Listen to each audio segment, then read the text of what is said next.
May I at this point respectfully crave your indulgence that we please rise for prayers. On what is servants here gathered together in thy name, do most humbly beseech thee to send down thy heavenly wisdom from above, to direct and guide us in all our deliberations, and laying aside all private interest, prejudices, and partial affections, the result of all our counsels may be to the glory of thy blessed name.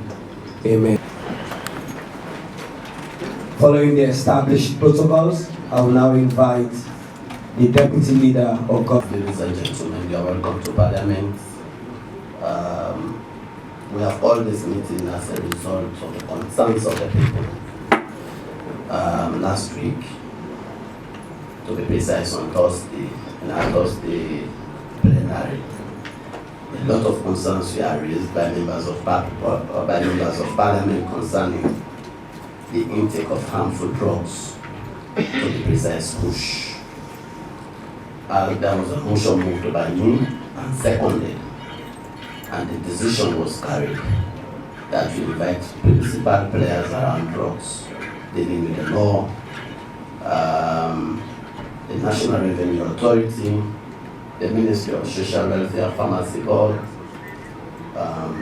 NDLD, the Chief Medical Officer, the Inspector General of Police, to come and explain to us what is happening.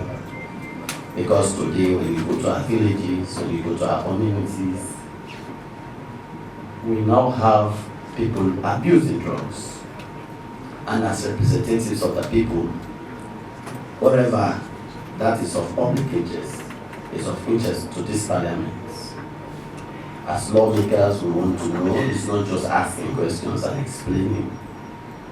We also want to know what's the way forward. If the laws are not enough, if the laws are not adequate, you cannot recommend to us as lawmakers to see how best we can strengthen the laws. We are prepared. Some quarters says we approach His Excellency the President, or we use the Constitution and the standing orders to declare a public state of emergency on drugs. We haven't reached that position. We have decided to call the stakeholders, the law enforcement agency, because whatever we are doing, whatever efforts we do, it is the law enforcement agency that will have to take the lead. And the other law enforcement agencies. Of course, we have decided to call the key general of the Sierra Leone Port and Harbour to also come and explain his own part, because it is rumored that has not been verified by us that most of these harmful drugs passes through our key and other porous borders. We have decided to call the National Revenue Authority because they are not just tax collectors. They collect tax based on the document presented to them on what is brought into the country.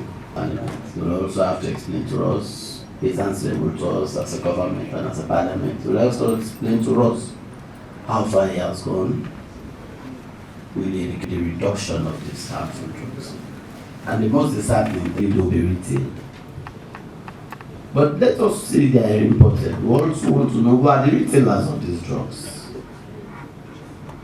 Because if we begin to handle the retailers and the people of Sierra Leone, not just to cover them, but to protect them. One way or the other. If it's not your child, it will be your nephew, it will be your niece, it will be your brother. So what we are saying, how do we are not accusing anybody as of now, even though there are some evidences pointing fingers at people. But let us stop the blame game and come and see that as a family, as a state, to see how we can salvage this country. It is not the picture that is going out there is that the West African countries are using Sierra Leone as a hub to transport those drugs. I wonder, Mr. Chairman, if the judiciary is here. Because even if the police talk, the CEO for anti-drugs talk, those people are arrested and charged to court. It is also the responsibility of the judiciary to make sure that those that are being charged to court for drugs and other harmful substances are being detained and being given the right sentence. So I wonder why the judiciary is not here. They also has a role to play. The police can charge, when they go to court, they free them. And the same criminals come back and do the same thing. So I was thinking that the judiciary should be here. Let us all find a way forward to these menace in this country. I think, Mr. Chairman, that was my concern. Thank you very much, Chairman, members of Parliament, and everybody here present. My name is Andrew Jaya Kaikai. I'm the Executive Director of the National Drug and Law Enforcement Agency of the Republic of Sierra Leone. As a start, I will just go over the agency's responsibility. Then I will end with the challenges the agency is facing as we fight to combat drugs, particularly Kush. Number one, the agency worked with the Ministry of Internal Affairs and the Office of Attorney General for passing into law the National Drug Control Arrest and Seizure Regulations in 2021. The statutory instrument of the National Drugs Control Arrest and Seizure Regulations was approved by Parliament in 2021. In 2003, the Cabinet approved the agency's strategic master plan for 2023 to 2028 to address drug situations in this country. And this is the strategic master plan that was approved by Cabinet. In this master plan, everything needed or actions to be taken to combat drugs, whether it be Kush or all the other drugs within the country, that plan is here. Nothing missing, nothing absent.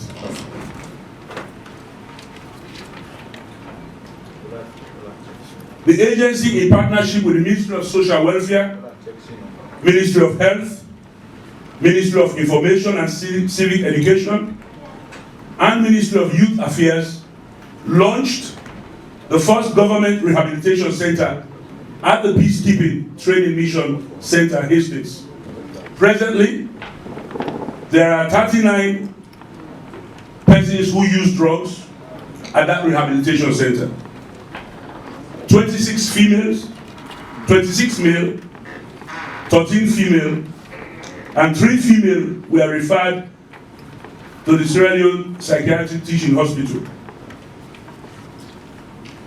The agency is working with other partners, the Sierra Leone Police, Sierra Leone Alcohol Policy Alliance, and the Ministry of Health to develop a response on addressing drugs, the dangers of drug control, the dangers of drug.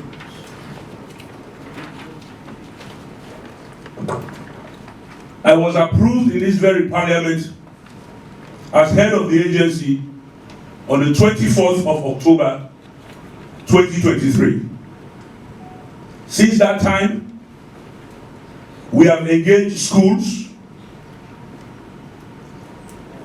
but particularly when it comes to drug sensitization, awareness raising, education, which you alluded to earlier.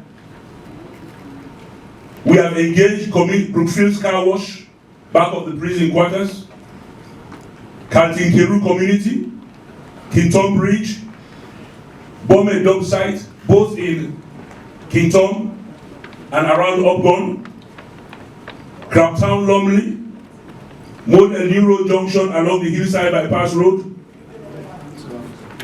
Krube, Calabar Town Community, Magazine Court, Kisi, Lumley Community, Aberdeen Community, and Texaco communities. The agency, I have served this country from my youth, starting with the military. Then studied law, came back to Sierra Leone. I was the head of immigration, this country's immigration, for the last 5 years, till October, when I took over this agency. And I must make it very, very clear that all the work I've done in my life, I have never in my life been more passionate about work like this drug issue, particularly this Kush menace that the country as a whole is facing. This is one job, whether I get paid or not, I'll do it for the rest of my life. And I'm very, very happy for Parliament to summon all of us today. This is the way forward. Because the drug abuse, especially Kush, has nothing to do with politics. It is about the survival of Sierra Leone as a nation. It's about the future of Sierra Leone as a nation. Currently, President's #1 agenda, pillar agenda, is feed Sierra Leone. And I'm worried, as many of us are in this room, who is going to feed Sierra Leone? If every part in this country, every village, every town is being ravaged by Kush, as we are sitting in this room right now, I can guarantee this room that if you go all across this country right now, you will find thousands of our children being Freetown or the least village in this country. They are nothing. So who is going to feed Sierra Leone if we don't act now? About this menace in our society, I would like to take more a social approach to this, what we are currently facing, and the impact this has on our society. The everyday reality of a mother and a father, an uncle, a friend on the street. And I'll start by saying, on Friday, a child that is so close to my heart, a family member, was brought to the Ministry of Social Welfare. He was given a 10,000 leones to go and get food. My social workers, for one reason or the other, did not supervise that child going round the corner just to buy cake or bread. Unfortunately, he came back to the office pushed. And what I did was to ask him, put your hands up, and when they searched the pocket, what they saw was a wrap of Kush that he actually bought 5 leones. Imagine this was your child.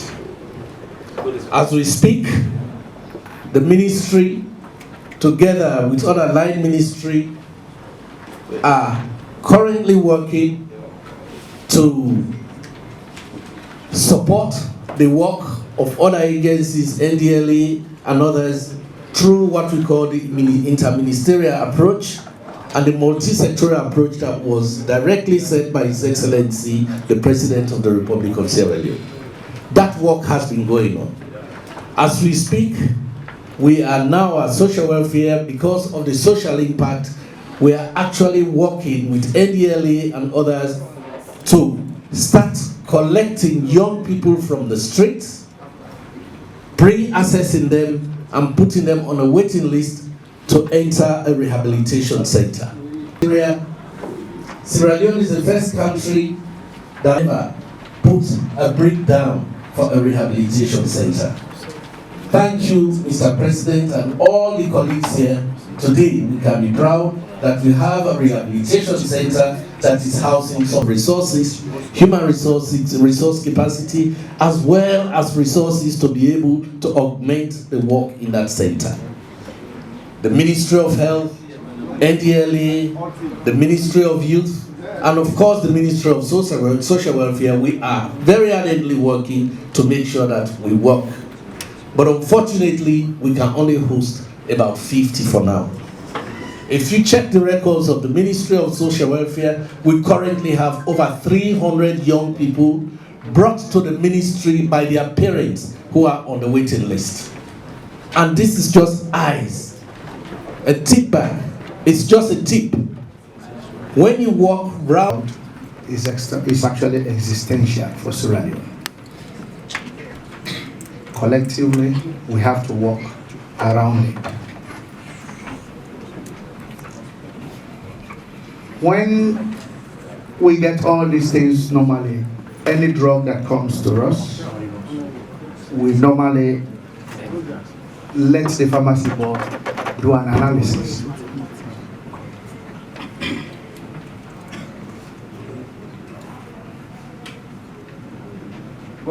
Okay.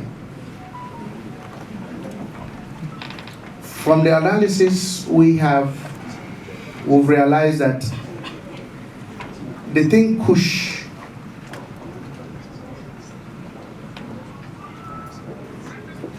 has a variety of substances in it.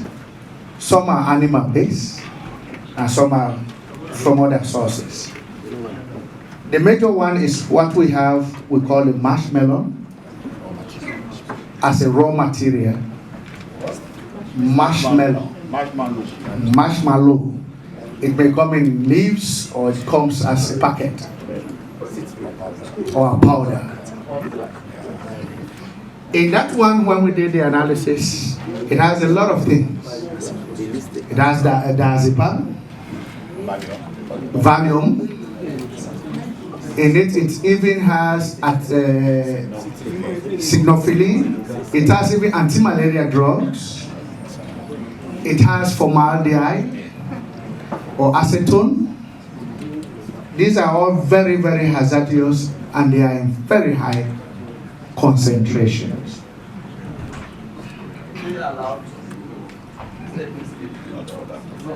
Not for that purpose.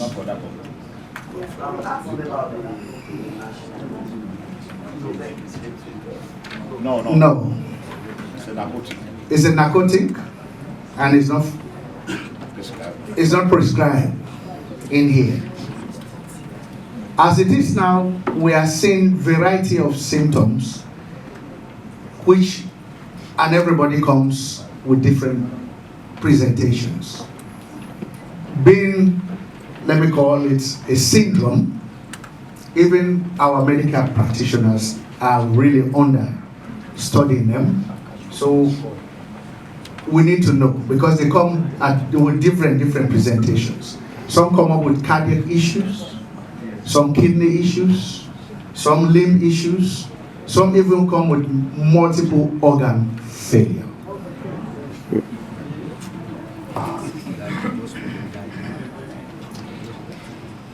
And normally because it works and disturbs the psyche as a narcotic, 2020, we have been gathering data from the Kisi Psychiatric Hospital. It will interest you to know that the number of cases have been increasing, not only for Kush, but for the tramadol or all the other substances. For 2020, just in that hospital, we got 220 people, 819 in 2021, and then 1,759 in 2022. 2020, 220. So 222 in 2020. In 2021, we had 819. So it's increasing. No, not just for Kush, it's for all of them. I will come and give you the details. In 2022, 1,759. This is just for one hospital. It's not talking about every, but this can give you an indication of what we are dealing with. In 2023, we saw 2,955. So it is increasing. I will now give you a breakdown of what we are saying. Of the major ones, we see cannabis, tramadol, and then the others which we normally refer to as Kush. So cannabis I will maintain the 2023 now. We saw only of the 2,000 plus, we saw 127. Tramadol was 701, but then what we call Kush was 1,865. We are seeing the majority of them are between the ages of 20 and 24 years. 20 to 24 years, 25 to 29, and then 30 to 34. So in essence, 20 to 34 is actually holding more than 75% of the people. And that is the strength of a country. So that's why I use the word, it is existential for the nation. We have been working with other people, as the CEO said, as social welfare said. We've opened the center. Of course, because it's new and the presentations are different and fairly new, we also have to orient the medical staff in even dealing with them, to even understand what it is as it is new. These are all challenges. So I will say maybe even the health sector may not be 100% be strong to handle it in totality, but we'll gain experience as we go. We saw it when at that center, at a point when the rehabilitation was going on, after a few days, because the withdrawal syndrome is very, very challenging at times.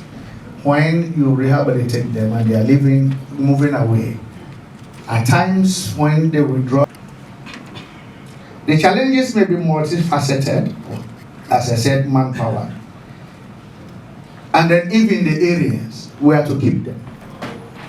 So we are thinking that maybe the place will open down there at the military base, maybe like will be a step down or a holding center, transfer them to the mental hospital.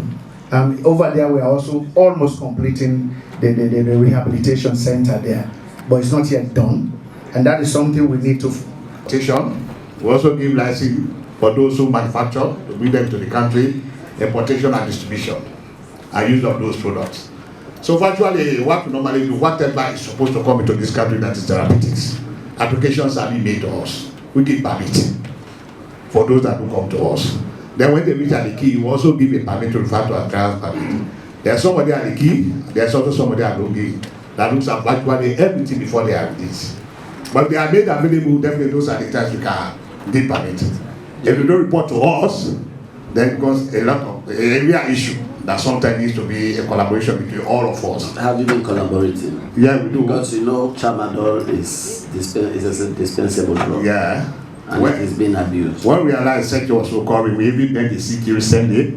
We had a discussion that indeed whatever comes in that is therapeutic we need to be informed, so that our guys will go in there and do the necessary thing that they are supposed to do. Since 1964, when we established the port was acting as service port. That means we were doing everything. But we changed our act in 2010, 2015. Basically, we were doing the role as service port, but we were actually doing the role as landlord port, but our act was not telling the truth. So basically, we had to change our act quite recently, and now our act speaks to what we do. So, in that light, we have various operators at the port, starting from Pharmacy Board, Police, C-Corp, and the likes. I will not go through the successes that we have made so far. This is not the first time that we have been engaged by extra people coming to the port asking regarding that we are having Class A goods passing through the port. We will not say no, and then we cannot answer. Sorry, which one is a Class A goods? Is it the drugs? Class A goods start from harmful drugs all the way to explosives. So we have different ways of handling them at the key. So today we are here talking about drugs, so to say. As the previous speakers mentioned, that this Kush that we are talking about comes in different pieces, meaning acetone, as well as marshmallow. And then the pharmacy board have made very clear that they have laws and they give permit to some of these people coming in with these drugs through the port. And then I remember vividly when I was the deputy at the port, I was in charge of championing all illegal goods entering the port. We fought, and we managed to cut it down. It is actually difficult for you to track some of this cartel, but I can assure you that with teamwork we can do it. So, 4 months back, we have not got any evidence or any catch regarding Kush from the port because of the mechanisms we put in. I called several meetings with customs, called several meetings with SECOP, several meetings with Toku, several meetings with the police, because they are all at the port. We are just like a landlord. We don't even have operational roles that we play. But when something happens at the port, they will just take my picture and put it in the front line. But I can understand the situation. Like you rightfully mentioned, this is not a fight for APC, this is not a fight for SLP, this is a fight for Sierra Leone. And then we should make sure that we put hands on them to see that we fight this fight. So on that note, we have 37 cases waiting for the law courts to take verdict. And then it will be disheartening to know that some of these people, some of these perpetrators here, you can still see them on the street of Freetown roaming about. So it's high time for us to see how best we can get all of those in charge for us to have a discussion on this. So this will leave me again with 4 major things that I think we must be discussing again. One that has to do with institutional collaboration. Because for me at the port, we'll do catch, hand it over to Toku, and then it's in the hands of Toku and the police for them to do the rest. And then police will take them to court. It will be in the hands of the judiciary for them to do their own bits. But if we fail to understand the role of different institutions and then the blame always comes down again to some others that they think they are not involved, then we are missing the whole point. Secondly, we should hold those in charge responsible. We're having a lot of them in this country roaming about without doing anything to them. So if you are chasing the ports, you are chasing customs, you are chasing NIA, you are chasing pharmacy board, then we are getting the whole thing wrong. You know how many porous borders that we have now? You know how many jetties that we have in Freetown? You know how many roads that are leading to Sierra Leone that we have in Freetown? But when something happens, they say it comes from the port. So it's high time for us to change this narrative. And then the third one has to do with, again, even the parents that knows that their children are taking this, they have responsibility again to play. Because if you are blaming those coming in with them, and then you leave your children that is under your auspices that is taking it, then you are getting the whole thing wrong. So it's high time again, honorable members and Mr. Chairman, for us to look at certain critical things that will bring this thing to an end. Finally, I think there are laws to certain things. We need to look and invite the laws. Laws to punish people, laws to give again verdict to people to come in with harmful drugs.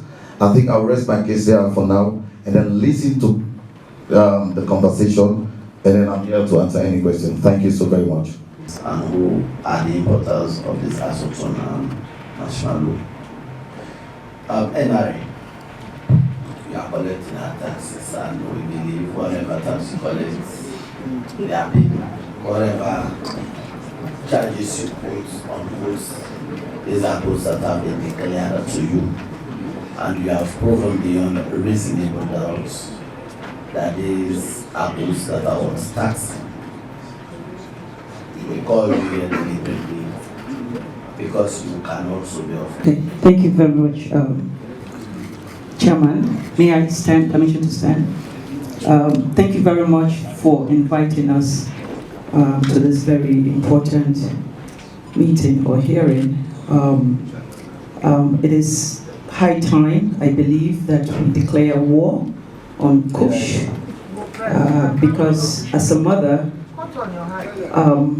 and also as a citizen, I think it's important that we address this issue, or we begin or continue to address this issue. And I hope that at the end of this meeting, we'll be able to come together with some actionable recommendation. I have here with me my Commissioner for Customs, Mr. Tennyson Bio, and then also my Director of Legal, Madam Martina. They joined me in this meeting.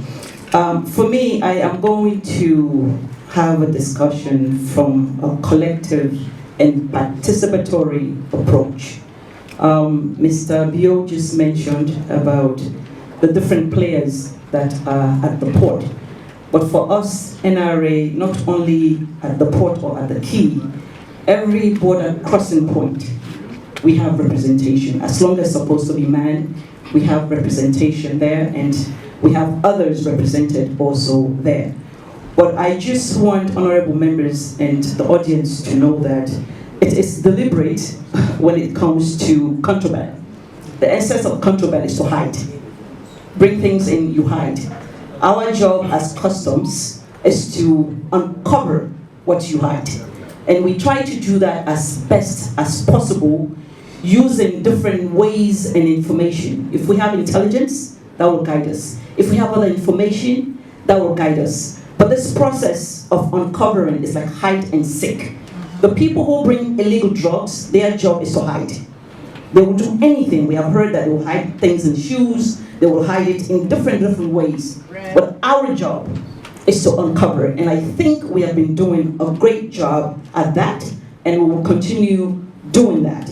The only recommendation that I will make, and to just buttress my brother's point, is we have to work as a team.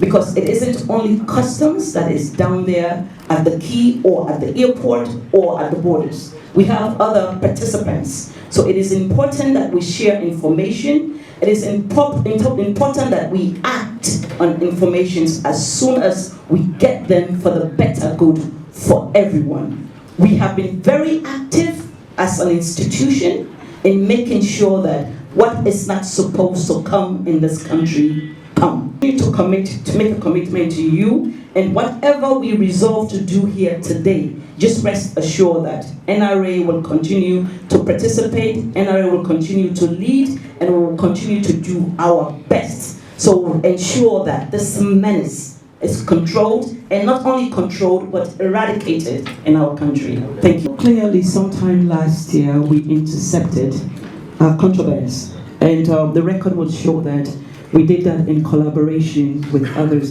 Toko ONS was there, because usually when that is done, we put them on the lock and key. Last year we did that, and then as recently as, I don't know, earlier this year we did. But we do it in collaboration with others. Did you inspect all the containers that leave the quay? Well, no, we are not able to do that. That's why we have systems in place. We have a scanner.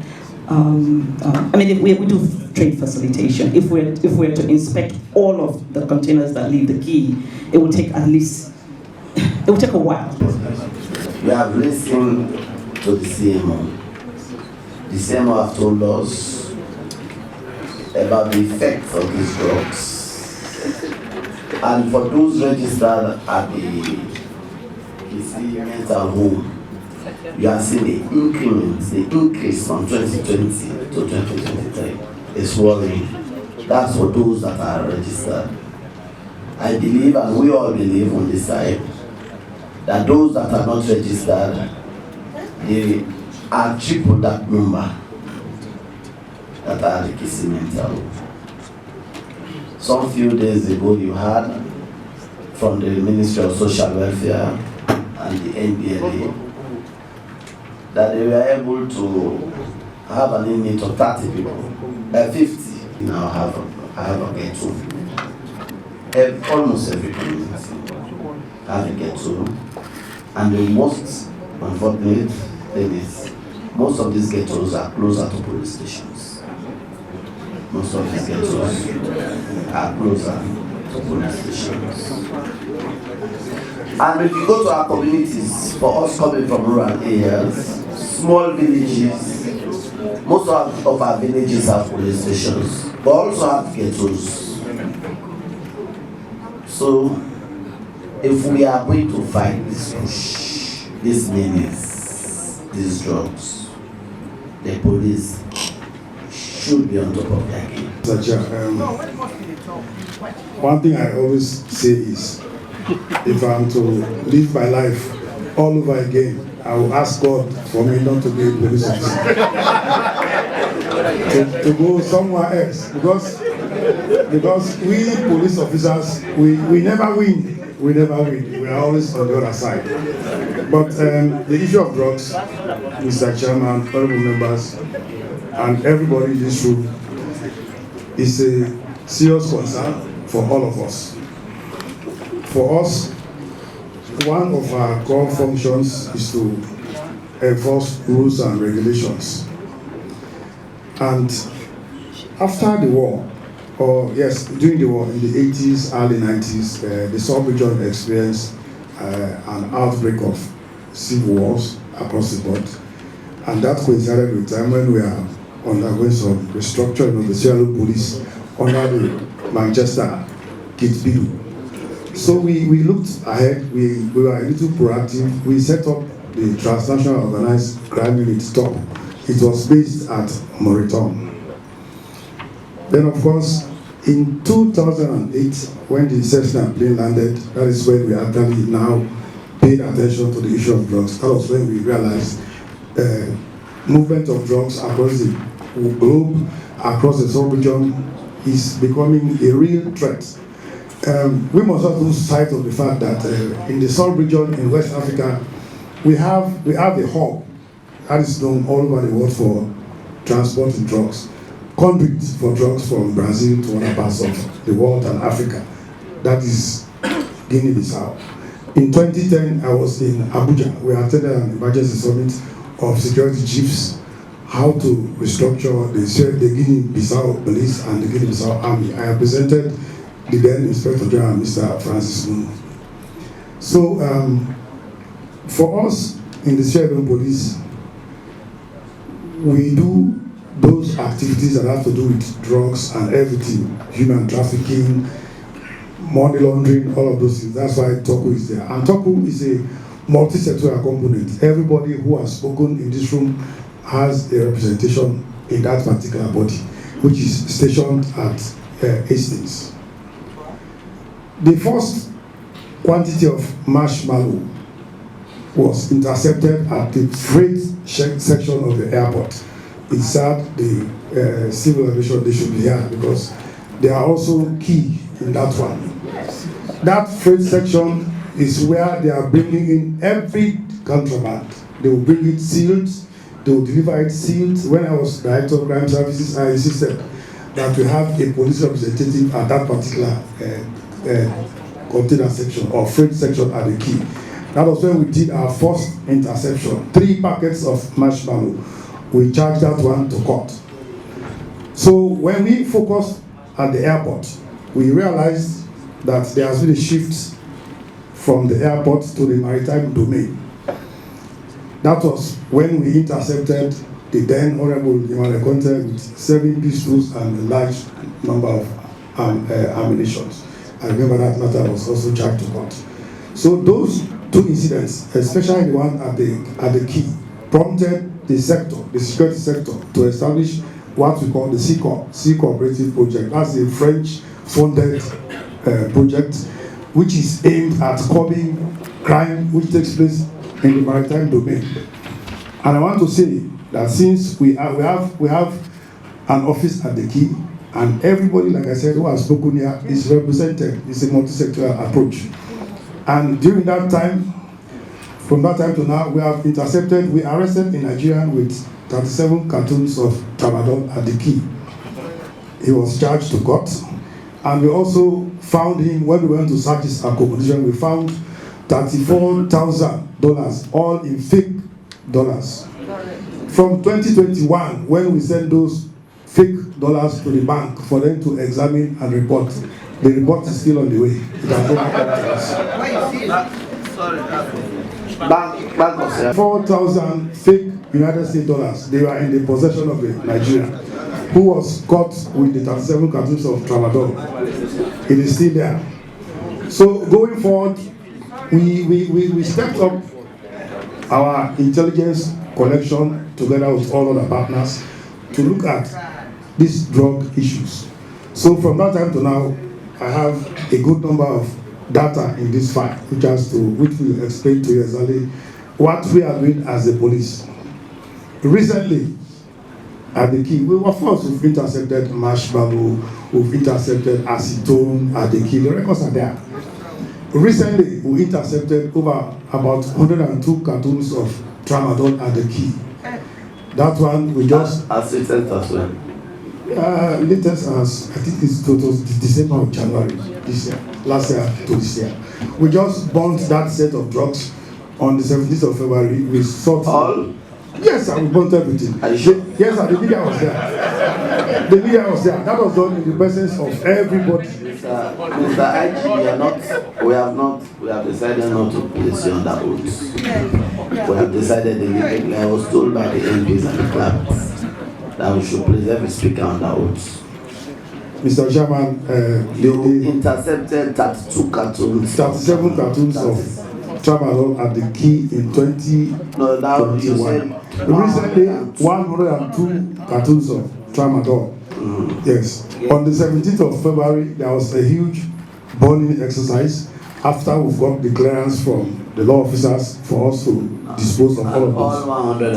102. Yes, yes, I will tell you for free. I can tell you. No, I'm not saying we are not burnt. I'm just asking that all 102 we are burnt. Yes, that was done in the presence of everybody. The pharmacy board was there, NDLA was there, ONS was there, everybody was there. Occasions, members of the Fourth Estate are always present. Everybody, every partner who is involved in this fight against drugs is present. Just yesterday morning also, we intercepted 5 cartons of tramadol in Bo. We have present in our custody 3 people. They are being brought to Freetown for further investigation. That is what we are doing, Mr. Chairman. For us, the fight against drugs should not be limited to the police. It goes beyond us now. Like I said, it should be a holistic approach involving other ministries whose activities are lined up with ours, religious leaders, traditional rulers, community people, members of parliament. Everybody should know. Even parents, like one speaker said, parents too. They have a responsibility to check their children. But if you go around, you'll see some parents don't even have time to check what their child is doing in school, let alone to check where he goes or who he keeps company with. So for us, on a daily basis, that's what we do. These records, I will give you, Mr. Chairman, you look at it carefully, you see what we have done. These records are coming from across the country. The 6 administrative police regions in Sierra Leone, all of them, I asked them to submit records. For the most recent 6 months, some submitted from January 2023 to March 2024 is there. And if you look at the records carefully, you will see the fines that are levied for those arrests. We have targeted key drug barons. For example, there was a popular drug baron at Mogiba, they call Bigitel. Yes, presently he's behind bars.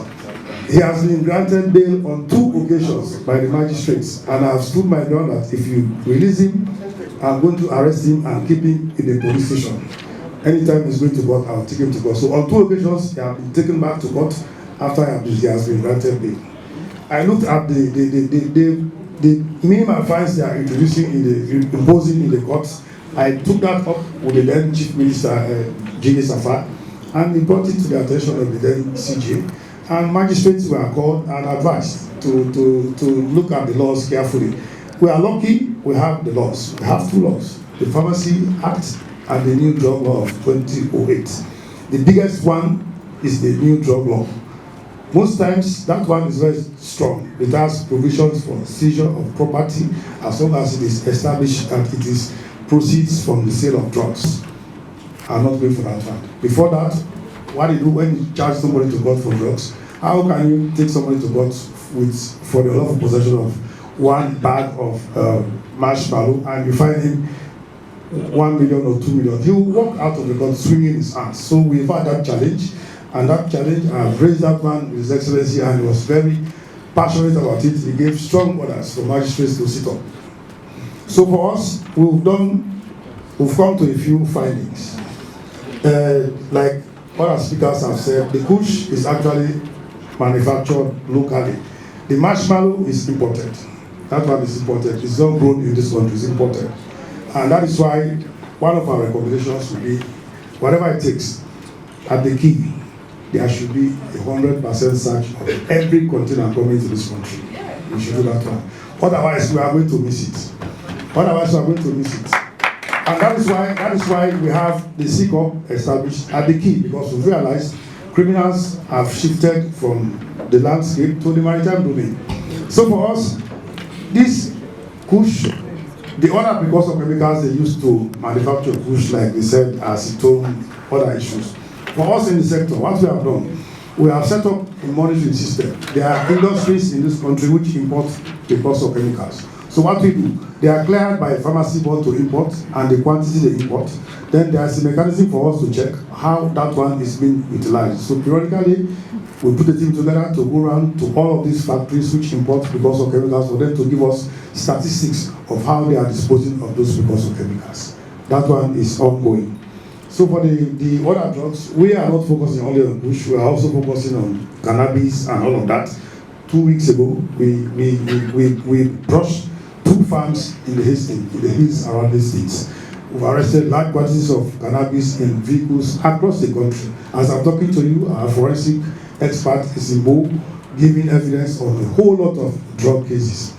And as I'm talking to you, we have cases also in the office of the Attorney General awaiting their advice. So we are saying the dealers of these drugs, they are people who reside in our communities. Yes, they are tenants to some members of the community. They know them very well.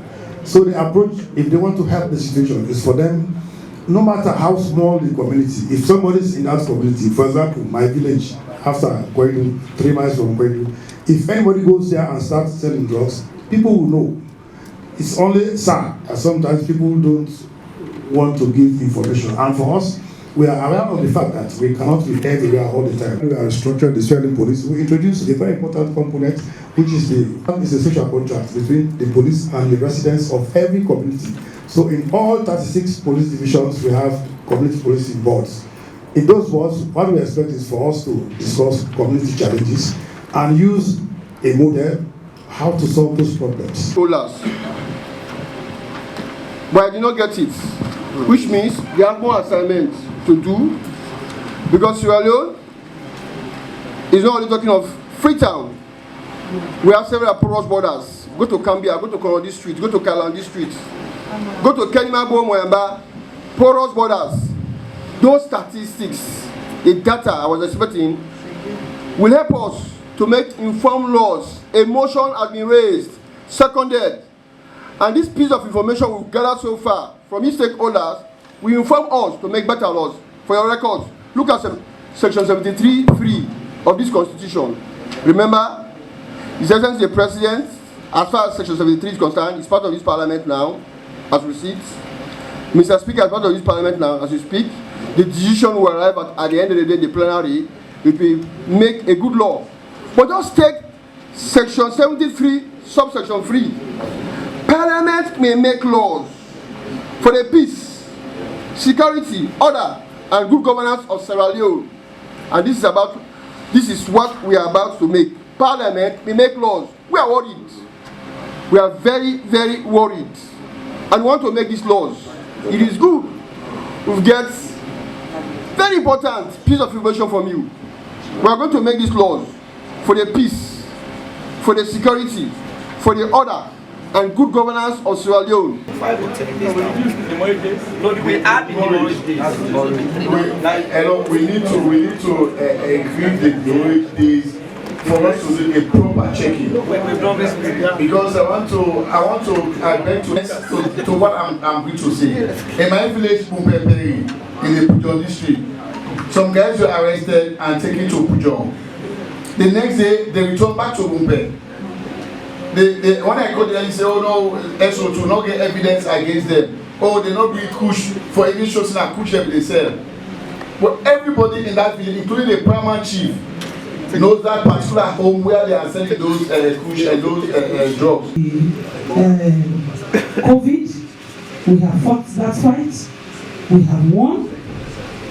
From that, we increased the demurrage period at the port I support that view and also feel that whatever administrative process is to be conducted by government authorities or whatever at the port should not be included in the demurrage period. Meaning, if you have to take a whole week to do inspection of those containers, it should not be included in the demurrage period. The demurrage period can stand as it is, but whatever extension, whatever time you need to do your inspection, you can use that. Also, we have to exercise a bit of caution with this inspection. Even the vehicles or other things we bring to this country, once you allow inspection, these people down at the quay, they will interfere with the goods that are being imported. How do we ensure that during these inspections, people's goods are not interfered with? The next thing I want to ask is a question to the Chief Medical Officer. Marshmallow. Marshmallow is a fruit just like carica, papaya, banana, mango, whatever you want to call it. Has it been declared illegal? Acetone. Acetone is also not illegal. Acetone is used as nail polish. In nail polish, it is used for paint, as paint remover, etc., etc. These are all not illegal or contraband substances coming into the country. What are we going to do to ensure that these items or these substances are dealt with properly, whether we're to declare them illegal or whether we're to declare them as contrabands? We have to think carefully about those ones. That is used to make or to cook. That's the word they use, to cook kush. Are there other leaves, other fruits, other substances that we are turning a blind eye to? We're talking about the arrest or the seizure of marshmallow and acetone. What about the other substances? Someone informed me yesterday that they can use any type of leaves, even cassava leaves, can be used to cook this. Go through which they have to go through the CTN, which is the cargo tracking notes, before they get to Freetown. When it gets to Freetown, there comes in Boloi or AGL that handles the container handling, wherein they collect the container from the vessel and pre-stack them for clearing processes. So, no sooner that happens, they will have to notify those or the consignee that is in charge of that container. There comes in the processes again on the ground. Before the process starts, they have to go to the shipping lines again to get the bill, get all documentation from the shipping lines, come back again to the port, and then request for scanning sheets. You have another organization that is in charge of scanning. And then I just want to reiterate again what Mr. B was saying from the customs. They have to scan those containers and then position them based on zones. That has nothing to do with the port. They position them based on zones and then take them for various examination. There comes in again other players or other operators or other stakeholders that are part of this process. You have the police, you have the ISP, you have the Interpol, you have the photosanity, you have the pharmacy board, you have customs. So you have barrage people of so far there will be no examination. So you have different examination methods. They have on-site examination. They have on-site means out of the box. They have another examination at the quay where all other stakeholders will pass. After the processes, then they will have to release the containers to those that are involved. For sure, I'm the landlord. I will try to see how best I'll explain to people, but we know that yes, the truth will stand the test of time. Now, coming again to my honorable was saying that the increase. Sorry, in all of those, this is going on. It's like a recommendation to us that we need to do more. Take notes. Yes. And it is. I'm just trying to play the devil's advocate role when it comes to laws. Yeah. Now we catch all the catches at the port. It was not as a result of the police going to identify containers. It is as a result of we, the port, going after containers, and then we ensure that we check those containers and then we lose catch and hand them over to police. But then if the police is liable to charge, it all depends on the charges that the police will give, that the lawyers will have to play with. So these are some of the things that we have to be very mindful of again. We don't want someone to say, they say, oh yes, the IGP, yes, it is clear, yes, but at the end of the day, somebody is charging. Because for sure, like I mentioned, for the past 4 months, because of the mechanisms that we have put in place so far at the port, we have not catch any container with harmful substance, except for tramadol. And I was asking my colleague here if they have declared tramadol as harmful substance. Epidemiology. But this goes beyond that. When rape was declared a public health or public emergency, we did not wait for the prevalence of rape.